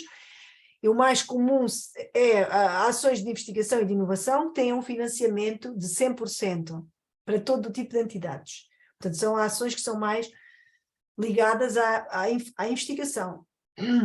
Depois temos as ações de inovação, que são projetos que estão mais próximo do mercado, e aí, para as entidades públicas, têm 100% de financiamento, e as que são entidades privadas que são for profit, com lucros, são 70% de financiamento. E depois temos outro tipo de ações, que são em geral em número inferior, que são atividades de coordenação e de apoio a políticas da Comissão Europeia e que têm um financiamento também de 100% para todos os intervenientes. E quem é que pode participar? Basicamente toda a gente. Isto tem que ser uma entidade. portanto não podem ser indivíduos, mas pode ser a indústria, empresas pequenas, grandes, todos os tamanhos, podem ser entidades governamentais, podem ser entidades de regiões, municípios, museus, associações de todos os tipos, podem ser também centros de investigação, obviamente, universidades e outros tipos que não estão aqui contemplados. Portanto, todos são bem-vindos e, aliás, é bem vista uma variedade de tipo de participante. Depois, para o que é o mínimo para um consórcio? O mínimo é que seja pelo menos tem que ser 3, pelo menos tem que estar num Estado-membro, um Estado-membro da União Europeia, e depois outros 2 têm que ser ou num Estado-membro ou num país associado. Portanto, países associados estão descritos no anexos do Horizonte Europa. Portanto, a última vez que eu vi eram estes, entretanto já pode ter sido adicionado mais algum. Estão aqui do lado direito a lista dos países associados. Depois também podem ser alguns países não europeus, também podem ser elegíveis para financiamento se tiverem baixo rendimento. Isso também está no guia do programa Europa, os países que são de baixo rendimento, e podem ser outros, mas não têm financiamento da União Europeia, podem participar, por exemplo, como os Estados Unidos, por exemplo, ou o Brasil, só que têm que pôr eles os próprios financiamentos. A Suíça também pode participar, mas a Suíça antes era associada, agora já não é, e portanto também colocam eles o próprio financiamento, e o caso também será do Reino Unido. O Reino Unido ainda está num limbo, não se sabe ainda bem se vai para um lado, se vai para o outro, vai ser associado ou vai ser um país terceiro. Mas pronto, mas o Reino Unido podem contar com parceiros do Reino Unido nos vossos consórcios. E então, agora vamos ao cerne da questão, quais são as dicas e as estratégias práticas, como é que se encontram os parceiros para os consórcios, ou isto é, como é que se pode integrar um consórcio. Portanto, tem que se pensar, como já foi dito pelo nosso ilustre painel, tem que se pensar de uma forma estratégica, e não se pode ir assim a tirar os tiros para todos os lados, porque depois perde-se credibilidade. Se vai atirar em todas as direções e em todas as áreas e tal, perde-se credibilidade. Portanto, o importante é ler os programas de trabalho. Portanto, os programas de trabalho já estão publicados para 23 e 24 do Horizonte Europa. Portanto, os programas de trabalho contêm todos os concursos que vão estar abertos em 23 e 24, já os de 23 já estão muitos abertos, e portanto é importante ler e identificar qual é que é a vossa potencial, identificar concursos, né, tópicos, onde se enquadrem, e pensar qual é que será a vossa potencial contribuição e papel para esse tópico. E, portanto, ver qual é que o que é que falta lá, além da vossa expertise, quais são as outras competências que faltam para responder àquele tópico. Porque isto são tópicos bastante interdisciplinares e é preciso haver várias disciplinas a contribuírem para responder àquele desafio da Comissão Europeia. E depois o que é que se tem que fazer? E que já foi aqui muito referido, é muito importante ter redes de contacto. E essas redes de contacto, até eu acho que foi o Fernando que disse, podem ser 2 ou 3 pessoas. E é importante contactar com a vossa rede, e são os vossos colaboradores habituais. Por exemplo, podem perguntar, então pensar concorrer a este tópico, eu estava interessado e poderia contribuir com tal. Essa é uma abordagem possível. Portanto, devem-se apresentar a vossa ideia e como é que poderiam contribuir especificamente para aquele tópico. Portanto, a sugestão é de não atirar a tudo em todas as direções e não enviar e-mails muito gerais e ser mais específico e concreto. E contactarem depois especialistas na área do vosso tópico. E uma das maneiras é tentar ver quem é que já recebeu financiamento no passado, que foi tal como o John disse. Nós no Cluster 2 já fizemos uma sessão especificamente sobre isto, em outubro. Fizemos sobre quem é que ganhou no último biénio, no 21-22. Mas também vou-vos mostrar agora outras ferramentas que existem online para obterem essa informação. Por exemplo, a plataforma Cordis, que a Margarida já referiu anteriormente. Esta é uma base de dados da Comissão Europeia onde podem colocar uma palavra passe. Por exemplo, eu pus aqui Cultural Heritage, e colocando a palavra passe, aparece-vos, este é o exemplo, aparece uma lista de projetos que já foram financiados nessa área, e depois apresentam, clicando em cada um, conseguem ver o abstract, conseguem ver também resultados e relatórios, se já é um projeto já em desenvolvimento ou concluído, conseguem ver quando é que foi financiado, qual foi o tópico, o total do orçamento e também, o mais importante de tudo, é quem foi que participou, quem é que coordenou e quem foram os participantes, todos desse projeto, o total do consórcio. E é possível, está também disponível aqui a e-mail, o contacto dessa organização. Portanto, uma maneira possível também seria fazer essa abordagem, ver quem são as pessoas que já trabalham já tiveram financiamento nessa área e contactá-las e dizerem do vosso interesse e qual é a contribuição que podem dar. Outra ferramenta é o Horizon Dashboard. Os links estão todos aqui, vão estar todos aqui, estão todos já na apresentação e que terão acesso. Portanto, o dashboard tem todos os detalhes, os factos sobre cada país, todos os projetos. Podem encontrar a participação de um determinado país, a participação de uma determinada entidade. Tem aqui muita coisa para explorar. Quem é que recebe mais financiamento, quem é que tem mais propostas. Portanto, esta é uma possibilidade. Depois também há outra ferramenta disponível, muito interessante, que é a ferramenta de procura de parceiros no portal Funding and Tenders. Portanto, este portal é onde se fazem as candidaturas e também é onde se podem procurar parceiros. E as entidades, para concorrerem, têm que estar registadas aqui neste portal Funding and Tenders. Têm que criar um número PIC, digamos assim, é uma identidade. Como, por exemplo, nós temos o NIF para nós, ou o cartão de cidadão. Portanto, é um número que a entidade está registada neste portal Funding and Tenders e só assim pode concorrer ao Horizonte Europa e a outros programas da Comissão Europeia. Portanto, aqui podem procurar parceiros, podem utilizar, por exemplo, uma palavra-chave, ou podem procurar para uma determinada call e vão ter uma lista. Por exemplo, eu utilizei aqui Cultural Heritage e tem aqui uma lista de parceiros e aqui é possível também ver aqui qual é o historial, que projetos é que essa entidade já teve e podem também contactar. E isto é possível, neste caso, é possível também para indivíduos. O portal Funding and Tenders já permite que indivíduos se registrem e procurem, coloquem o seu perfil, para poderem ser encontrados e também para poderem procurar. E como bem estão aqui, este aqui é um indivíduo, este aqui é um indivíduo, e esta é uma maneira de procurar.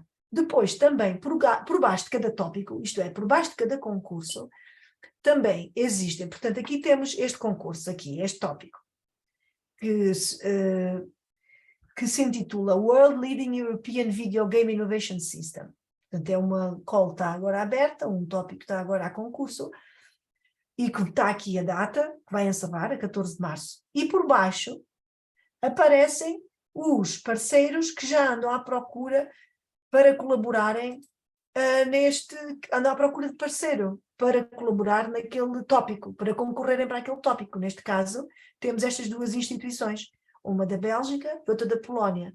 Portanto, se vocês no vosso perfil colocarem os tópicos do vosso interesse, também vão depois automaticamente aparecer por baixo dos tópicos e, portanto, alguém também vos pode contactar ou vocês também podem ir aos que estão por baixo dos tópicos dos vossos interesses e contactá-los. Como veem, estão aqui os e-mails, os endereços de e-mail. Portanto, isto também é uma estratégia.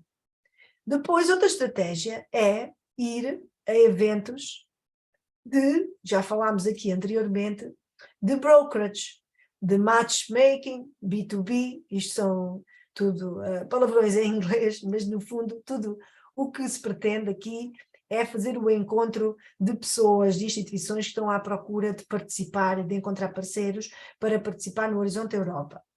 E, portanto, aqui temos já as datas dos Infodays. Os Infodays são sessões de informação da Comissão Europeia e estão aqui os brokerage events que já estão abertos para se registarem. Estão aqui todos os links. Só o único que não está é o das missões.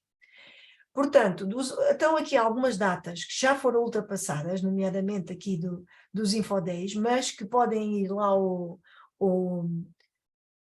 link, ao site, e estarão lá eventualmente gravados, normalmente ficam gravados. E, portanto, por isso vão ainda aqui. E o caso dos brokerage events, o que acontece, pelo menos no cluster 2, portanto já está aqui que é o jogo do cluster 6, o do cluster 5 já foi, já houve aqui do cluster 4. O que acontece, e eu acho que isto é extensível aos outros clusters, é que os brokers ficam abertos. Portanto, não sei se ficou ainda aberta o registro, mas é possível que fiquem, mas ficam abertos, isto é, podem ficar as pessoas a estabelecer reuniões durante o período até que a call feche. E, portanto, é por isso que ainda ficam aqui, é uma questão de experimentarem, se ainda se podem registrar se tiverem interesse.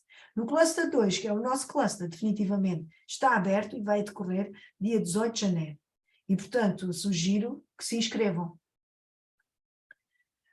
Depois, também devem fazer uso das redes de NCPs. NCP é a sigla para National Contact Point. Quer dizer em português, né, como todos podem imaginar, pontos de contacto nacional, que é o que a Margarida e eu somos, para o Cluster 2. E, portanto, depois existem redes dos vários clusters, das várias áreas do Horizonte Europa, e, portanto, podem também consultar aqui.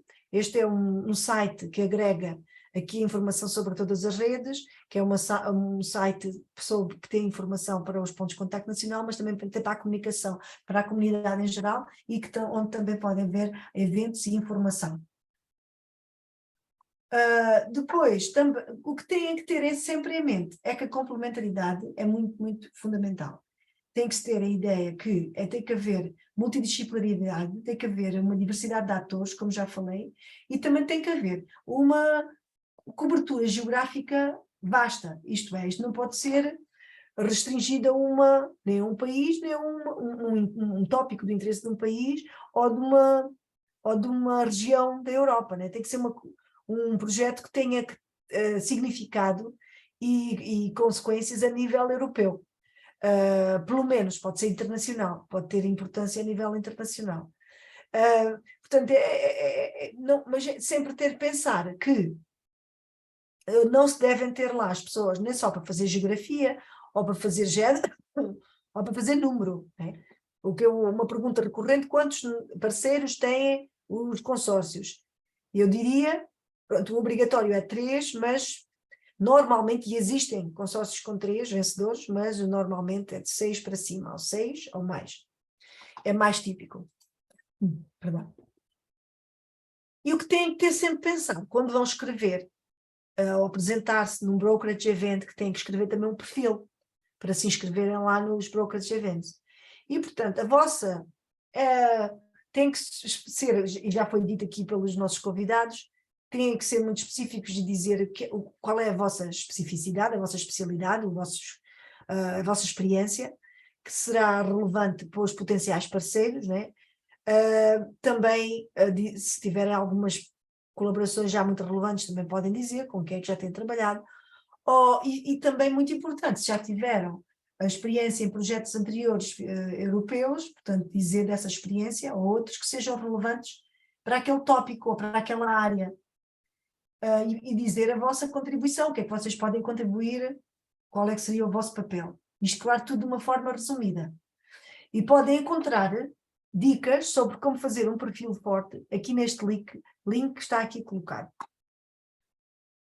E o que também já foi referido anteriormente, que é muito importante e essencial, é sempre trabalhar nas vossas redes de contacto. Sempre pensar em alargar as vossas redes de contacto. Porque normalmente os consórcios surgem de colaborações anteriores. de outra relação que houve, sobre outra coisa mais simples, um projeto mais simples, mais pequenino, um projeto local. Portanto, é importante estabelecer relações, no caso, por exemplo, quem está aqui presente, dos municípios ou de associações. Uma boa estratégia também é contactar com investigadores, começando aqui à escala portuguesa, por exemplo, contactar com as universidades, os centros de investigação da vossa área e pensar sempre ou alguma ação, alguma coisa que seja relevante para o vosso município, a vossa associação, a vossa empresa. Arranjar alguns pretextos, né, válidos, obviamente, ninguém quer estar a perder tempo, mas construir uma relação. E depois, como viram aqui, os investigadores tendem depois a levar outros parceiros, no caso aqui sem ser fora da academia, a levar outros parceiros com quem já colaboraram antes, já viram e conhecem, e com quem têm uma relação. Portanto, isso foi exatamente o que foi enfatizado anteriormente e que eu volto a enfatizar, é que se tem que construir relações, depois daí podem aparecer. Uma das maneiras também de potenciar o alargamento das redes é participar em reuniões, em conferências ou em ações COST. As ações COST são mesmo dirigidas, são ações da Comissão Europeia dirigidas mesmo a fazer networking. E a estabelecer, daí estabelecem-se muitos consórcios e candidaturas para os programas quadro. E, portanto, aproveitar as ocasiões todas para fazer networking, estabelecer redes de contactos. Depois também há outras ferramentas que podem ser utilizadas, como os social media, né? Como por exemplo o LinkedIn ou o Facebook, onde existem alguns grupos de procuras de parceiros para os programas quadro, por exemplo, Horizonte Europa. Existe, como podem ver aqui, existem algumas, algumas páginas e alguns grupos dedicados, alguns que oferecem, alguns que procuram. E depois também te coloquei aqui um site da rede dos EDCPs, que é para os EDCPs, mas também serve à comunidade e tem lá muita informação relevante para a comunidade em geral e também organizam eventos que são para a comunidade em geral. Portanto, é preciso ser proativo, sempre tentar fazer chegar aos outros, né? Porque se nós estivermos nós fechados no nosso ambiente, não conheço ninguém ou não tenho parceiros, pronto, nunca vou conseguir. Portanto, há que quebrar o gelo e desbravar novos caminhos. Portanto, uma das maneiras é também manterem-se a par das escolas que estão abertas e dos requisitos, consultar, nomeadamente, o Funding and Tenders, que agora já tem lá muitos concursos abertos, tópicos e calls abertas, e depois também manterem-se sempre informados através, por exemplo, de newsletters específicas. Existem várias newsletters dirigidas só ao Horizonte Europa. E, nomeadamente, podem se inscrever. Estão aqui várias listas. Por exemplo, temos a lista de contactos da ANI, através da qual receberão a newsletter do Cluster 2, por exemplo, ou para os outros clusters também, mas receberão a newsletter do Cluster 2, está aqui o link para a nossa última edição. Portanto, isto são newsletters que são muito focadas em informação sobre eventos, informações sobre novidades do Horizonte Europa, sobre concursos que abram, concursos que fecham, sobre resultados da participação portuguesa. Portanto, é tudo muito dirigido. E, portanto, aconselho vivamente. Está aqui também para a ICIB, que é para a área da saúde. Temos aqui também a lista de contactos da FCT e temos aqui também da PT Space.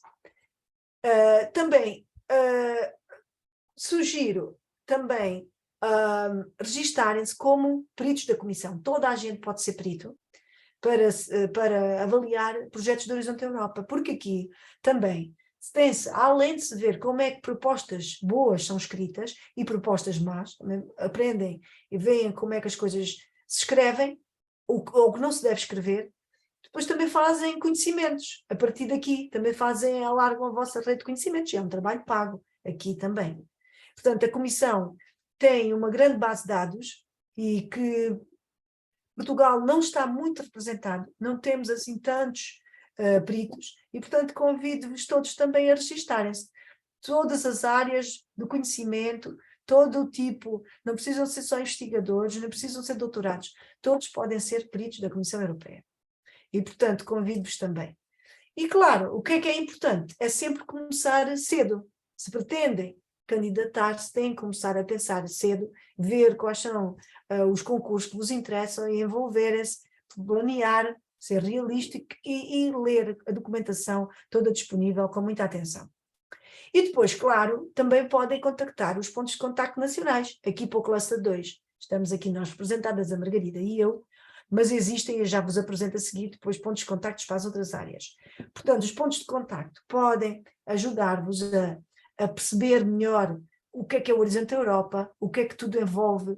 Podemos marcar reuniões por Zoom, atualmente fazemos sempre por Zoom ou por Teams, fazemos reuniões, estamos muito disponíveis para falar convosco, para ajudar-vos a identificar oportunidades de acordo com as vossas áreas, ou tirar dúvidas, pode ser também por e-mail, podem nos escrever, podem nos telefonar, os nossos números de telefone estão disponíveis na internet, no site do PERIM, que está aqui este logo, é PERIM, é Portugal Research and Innovation Network, no site da ANI, a Agência Nacional de Inovação, onde nós trabalhamos, podem encontrar os nossos contactos. Nós podemos ajudar, se tiverem dúvidas, a navegar no portal Funding and Tenders, podemos ajudar também a dar algumas dicas como procurar parceiros, mas basicamente nós dizemos aquilo que eu agora aqui acabei de dizer, mas podemos ajudar a mais alguma coisa mais específica em concreto, e também se nos mandarem as candidaturas com a suficiente antecedência,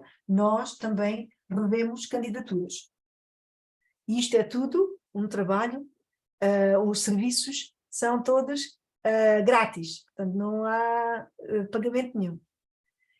Portanto, apresento-vos então os pontos de contacto nacionais. Portanto, aqui temos a FCT, o Horizonte Europa está dividido em várias partes, neste caso chamam-se pilares, o pilar 1 e o pilar 4 está com a FCT, estão aqui os contactos, e depois temos aqui o pilar 2, onde nós nos integramos, a Margarida e eu, e onde está o cluster 2, temos aqui todos os pontos de contacto, está aqui o link para os contactos, portanto há 6 clusters, e depois temos aqui o pilar 3, também estão, perdão, os contactos, e depois também existem as missões do Horizonte Europa, da União Europeia, também estão aqui, e portanto agora abro então o espaço para questões que vos ocorram, depois destas explicações. Natália, havia uma pergunta, eu acho que ainda da parte da mesa redonda, não sei se ainda temos aqui algum convidado. Maria José, o John está cá, a Maria José e o John estão. Que era uma questão recorrente também em situações como pensa ser coordenador. Não sei se os convidados ainda estão disponíveis para esta questão.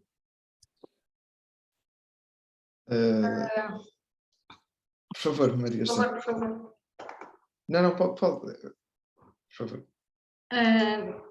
Dá muito trabalho ser coordenador e envolve um esforço muito grande de conciliação entre todos os parceiros. E acho que é basicamente isso. Acredito que o John terá mais. Pois, é assim, se forem ver os números de participações versus coordenações do Inove, vão ver que há muito mais participações do que coordenações. Portanto, sendo muito honesto, nós evitamos ser coordenadores, como aliás as NCPs sabem, pronto, enfim. Mas isso tem a ver com a questão, tem a ver com duas coisas. A primeira é, e eu acho que a pergunta é se compensa. A questão do compensar depende, eu acho que se tivesse que responder formalmente à pergunta se compensa, compensa a dois níveis. A primeira é porque é pago. A diferença de budget entre ser coordenador e não ser coordenador, nos projetos onde nós participamos, a gente já fez essa análise e é no mínimo de 180 mil euros. Portanto, 180 mil euros já paga algum esforço para ser coordenador. E é disso no mínimo. Na realidade, tende a ser mais que isto. Portanto, o trabalho de ser coordenador consegue ser financiado pela comissão. Não tem que necessariamente haver um investimento. Segunda coisa que compensa, visibilidade. Nós já, quando somos coordenadores, ganhamos sempre outros projetos, porque fomos convidados para projetos que vão ganhar simplesmente porque fomos coordenadores de projetos anteriores. E isto é absolutamente sistemático. Portanto, desse ponto de vista...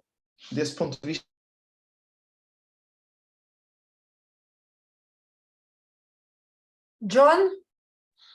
Peço desculpa, sim, houve aqui um pequeno problema, já estou de volta. Estava eu a dizer, o problema mesmo é que o esforço é muito significativo. É significativo na candidatura, que pode não ganhar, e depois é significativo na execução do projeto. O coordenador não pode não trabalhar, nem trabalhar mal. Portanto, ser coordenador tem que mesmo se fazer um muito bom trabalho. Um mau coordenador é péssimo, porque ninguém nunca mais quer trabalhar com aquela entidade. Portanto, na realidade só tem duas hipóteses. Ocorre muito bem e a pessoa é convidada para ir a outras propostas e é excelente. Ocorre muito mal, não há nada no meio. Portanto, desse ponto de vista, ser coordenador eu diria que é uma boa ideia quando já se tem experiência. Mas eu pessoalmente nunca recomendaria a ninguém que nunca tivesse participado num projeto a tentar ser coordenador. Por duas razões. A primeira é que a probabilidade de ganhar é baixa.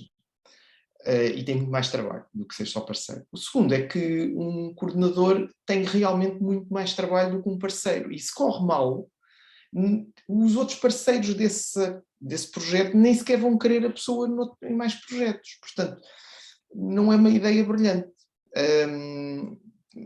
Mesmo a própria comissão recomenda e prefere que os coordenadores sejam parceiros, já tenham sido parceiros em propostas anteriores. É assim, mas eu estou a falar da entidade, não é da pessoa. Portanto, essa também é aí uma questão. É muito comum um investigador nunca ter sido coordenador, mas a entidade já foi coordenadora e consegue dar suporte. E aí sim, aí até de incentivar. Mas pronto, mas não é uma coisa simples. Mas eu diria que é assim, vale a pena quando se quer garantir, é tipo segundo nível. É já ser alguém que, quando alguém vai à procura dos melhores parceiros num dado tema, a melhor maneira de os encontrar é ver quem foram os coordenadores dos projetos ganhos naquele tema. Eles podem não ser fantásticos, mas maus não vão ser, porque senão não eram coordenadores. Mas enfim. Há quem pergunte na sequência do que estás a dizer se o coordenador não deve ser o que leva mais know-how para o projeto. Não. O coordenador é quem consegue fazer melhor a função de coordenação. Aliás, é muito comum separar a função de coordenação do projeto da coordenação científica do projeto. São duas coisas completamente distintas. O coordenador científico é quem leva mais know-how para o projeto. O coordenador do projeto é quem consegue fazer o trabalho de gestão dos parceiros todos durante 3 anos da melhor forma possível. E às vezes é a mesma entidade e muitas vezes não é.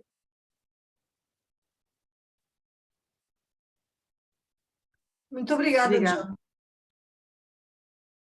Então, mais questões?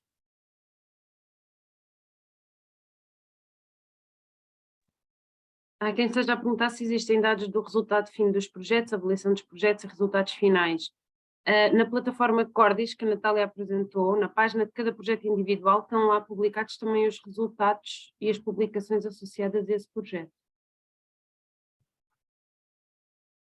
E já agora também aproveito para fazer publicidade à nossa próxima ação, no dia 5 de janeiro, que vai ser sobre como é que os avaliadores olham para as propostas. O olhar do avaliador, dia 5 de janeiro, às 3 horas.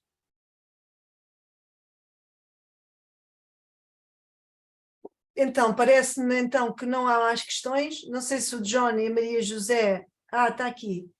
Gostaria de saber com quanto tempo de antecedência devemos enviar as propostas para a ANI. Pelo menos, o mínimo dos mínimos, 3 semanas. muito em cima, há quem faça depois, mas depois é sujeito, para ter mais garantia de sucesso, 3 semanas seria uma boa margem. E até podem enviar quando não está totalmente completa. Pode ser que a gente vá a tempo de dar feedback, às vezes do quando já está mais finalizada. E aproveito, para quem aqui tiver a submeter candidaturas ao Cluster 2, a rede de MCPs europeia está a organizar um evento dia 19 de janeiro. Podem submeter candidaturas até dia 9 de janeiro. Se estão a preparar candidaturas, falem comigo ou com a Natália, que nós temos que reencaminhar o link em que se podem registar para submeter as vossas candidaturas ao Cluster 2 para um evento de Pre-Proposal Check. Desculpem, eu devia ter começado por aí. Basicamente, são contratados avaliadores de candidaturas para dar feedback à vossa proposta. E se estiverem a preparar, aproveitem. Está aqui o Oxana a perguntar, acho que quer dizer os overheads são 25%. E eu respondi a isso. Não, peço desculpa, não, a pergunta não é essa, é qual é a percentagem de management costs no orçamento de um projeto. E eu percebi que isso teve a ver com a minha questão de estar a dizer que pelo menos 180 mil euros a mais para o coordenador. A percentagem varia, porque depende do que é posto dentro do work package de management. É muito comum o work package management poder ter ética, poder ter outras coisas lá dentro e, portanto, a percentagem sobe. Mas assim, como rule of thumb, eu diria mais que 5% e menos que 10%. Alguns nisso, mas isso varia um pouco. Há work packages de management acima dos 10% sem problema algum, e há work packages de management com 4% e também não tem problema nenhum. Depende um pouco do que é posto dentro do work package de management. Mas como rule of thumb, o management tem que ter pelo menos uma pessoa a tempo inteiro, porque daí a história dos 180 mil euros mínimo. Sim, acho que era isso. A Oksana escreveu que sim, portanto devia ser em relação a isso. Contratação ou imputação? Desculpa, Natália. Imputação é para o management não pode ser subcontratação. O management tem que ser um parceiro que imputa horas para essas tarefas como para outras quaisquer.